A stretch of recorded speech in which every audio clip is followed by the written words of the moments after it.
చర్చలో మన దొండ్ర కుమారస్వామి గారు నిజంగా మానవతా విలువలు కలిగి ఒక జాతీయ బీసీ దళ అధ్యక్షుడిగా, ప్రముఖ సుప్రీంకోర్టు అడ్వకేట్గా, అటు ఏదైనా సామాజికంలో ఎస్సీ ఎస్టీ బీసీలకు అన్యాయం జరిగినా స్పందిస్తారు ఆయన. నిన్న కాక మొన్న ఎర్రగడ్డలో మానసిక రోగుల హాస్పిటల్లో నిజంగా అక్కడ మహా దౌర్భాగ్యమైన స్థితి ఏంటంటే మన తెలుగు రాష్ట్రాల్లో వాళ్ళకు ఫెడ్డే అంటే వాళ్ళు మాట్లాడలేరు, కొంతమంది మగవాళ్ళు ఉంటారు, ఏమీ తెలియదు, ఏం పెడితే అది తింటారు.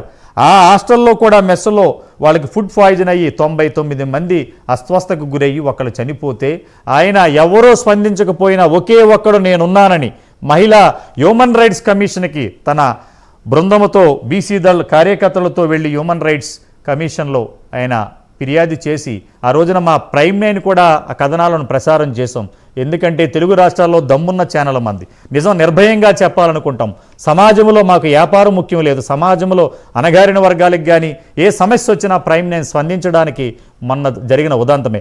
కుమారస్వామి గారు నిజంగా మీలాంటి అడ్వకేట్స్ ఏమీ లాభాపేక్ష లేకుండా మీరు చేస్తున్న సేవలకు ప్రైమ్ 9 తరపున మీకు ప్రత్యేక అభినందనలు తెలియజేస్తూ, ఈ రోజున ఒక శారదా గారు వెరిఫై చేశారు. రేపు రానున్న రోజుల్లో ఒక బీసీ దళ అధ్యక్షులుగా మీ పక్కన ఉన్న గజేంద్ర కానీ క్రాంతి కుమార్ గారు కానీ మీరు ఇంకా వెళ్ళి తనిఖీలు చేయవలసిందే ప్రైమ్ 9 వేదికగా. ఏమంటారు మన కుమారస్వామి గారు? సార్ నమస్తే అండి. నమస్తే. మొట్టమొదట వేదికపై ఉన్న యువ నేతలు మరియు వివిధ పార్టీల అధ్యక్షులు మరియు డిబేట్ ఏర్పాటు చేస్తున్న సత్యనారాయణ గారికి నా ప్రత్యేక నమస్కారాలు, ధన్యవాదాలు తెలియజేస్తున్నాను.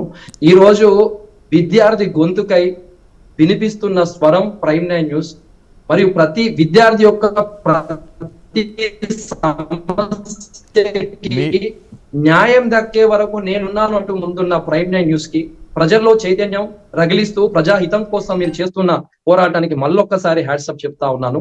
ఈ రోజు కార్పొరేట్ విద్యా సంస్థలు విద్యా వ్యవస్థలో అవినీతి మరియు వీరి యొక్క విద్యార్థుల భవిష్యత్తులో చెలగాటం ఆడుతా ఉన్నారు. ఇది చాలా బాధాకరం అని తెలియజేస్తున్నాను. అవినీతి దందా ఎలా ఉంటది అంటే దానికి నిలువెత్తు నిదర్శనమే కార్పొరేట్ కళాశాలల విద్యార్థుల బాధలు, కష్టాలు, కన్నీళ్లు. అవి వెలగట్టలేనివండి. అనుమతి లేని హాస్టళ్లు, కోకొల్లలు, వందలు, కనీస ప్రమాణాలు లేకుండా, బేసిక్ ప్రమాణాలు లేకుండా నడుస్తున్న కార్పొరేట్ హాస్టళ్లు, వీటి అంతం ఎప్పుడు జరుగుతుందో అర్థం కాని పరిస్థితి.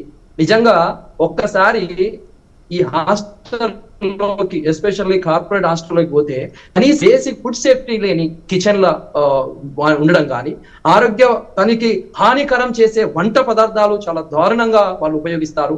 నాసిరకం భోజనము తద్వారా పిల్లలకు ఈ ఫుడ్ పాయిజనింగ్ అవడం కానీ, వాళ్ళ జీవితాంతం ప్రమాదం జరిగేది. ఫుడ్ పాయిజనింగ్ అనే మాలిక్యూల్స్ కూడా లోపల ఉంటాయి.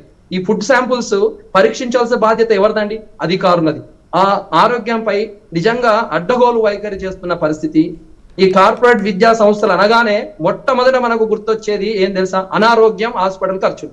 అంటే పిల్లల ఆరోగ్యం మీద లబ్ధిదారులు ఏ విధంగా లబ్ధి చేకూర్చాలనే కుట్రలు. దీన్ని ఎవరు ఆపాలి?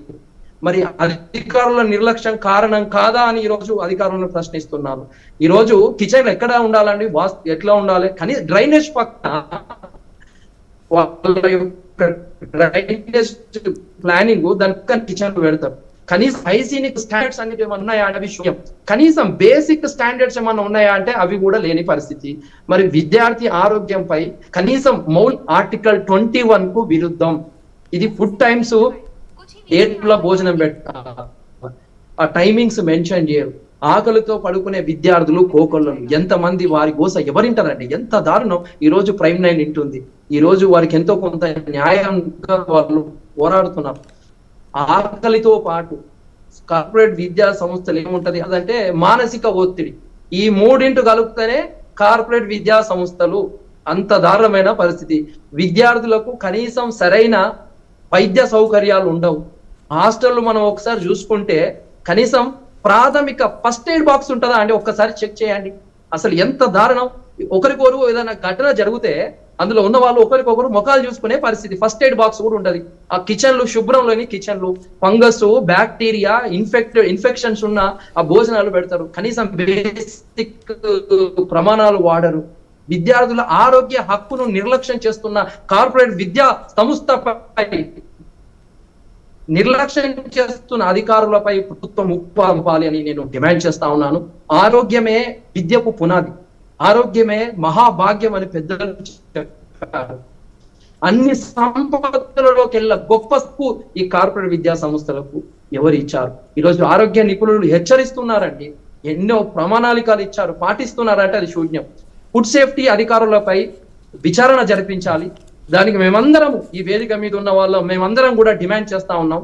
విద్యార్థులకు క్వాలిటీ ఫుడ్ అందించని సంస్థలది యుద్ధ ప్రాతిపదికన 24 గంటల్లో వాళ్ళ లైసెన్సులు రద్దు చేయాలని డిమాండ్ చేస్తా ఉన్నారు. ఈరోజు అక్రమంగా వసూలు చేస్తున్న వేలాది రూపాయలు బిల్లులలో పారదర్శకత ఉండదు. వాళ్ళంతా విద్య నామమాత్రంగా ఉంటది. వ్యాపారమే ప్రధాన లక్ష్యం, ప్రధాన ఎజెండా, ప్రధానంగా వాళ్ళు ముందుకు పోతా ఉన్నారు. ఒకసారి మొన్న హెచ్ఆర్సీలా అదే ఈ మన హ్యూమన్ డిగ్నిటీకి తూట్లు పడుతున్నారు. ఎంత దారుణమైన పరిస్థితి ఒకసారి ఆలోచించండి. ఎక్కడ న్యాయం? అబ్బాయిలకు ఒకే బాత్రూమ్ ఉండడము ఎంత బాధ, ఎంత అవమానానికి పాల్పడే పరిస్థితి అండి. ఎవరికి చెప్పుకోవాలి ఈ బాధ? అమ్మాయిలు ఒక్కసారి అర్థం చేసుకోండి. దొంగ డాక్యుమెంట్లు సృష్టిస్తారు, దొంగ డాక్యుమెంట్లతో హాస్టల్ నడుపుతారు, ఎవరిని అడిగితే వాళ్ళకు బెదిరిస్తారు. ఈ రోజు ప్రైమ్ లైన్ అండగా ఉన్నది, లేకుంటే ఏంది? పిల్లల హక్కుల పరిరక్షణకు కళ్ళు మూసుకుంటున్నాయా? ఒకసారి మనం ప్రశ్నించుకోవాల్సిన అవసరం ఉన్నది. ఈ అవినీతి అధికారులను సస్పెండ్ చేయాలి. లంచాలు తీసుకున్న వారిని వెంటనే ఏసీపీకి పట్టియాలి. ఎయిర్ కండిషన్ హాస్టల్ అని చెప్తారు, ఆడ పోతే బేసిక్ ప్రమాదాలు ఉన్నాయి, అధిక ఫీజులు వసూలు చేస్తారు. విద్యార్థుల కుమారస్వామి గారు మీది కుమారస్వామి గారు మీ నెట్వర్క్ ప్రాబ్లం ఉంది, ఒకసారి సరి చేసుకోండి. కుమారస్వామి గారు ఓకే. గజేంద్ర గారు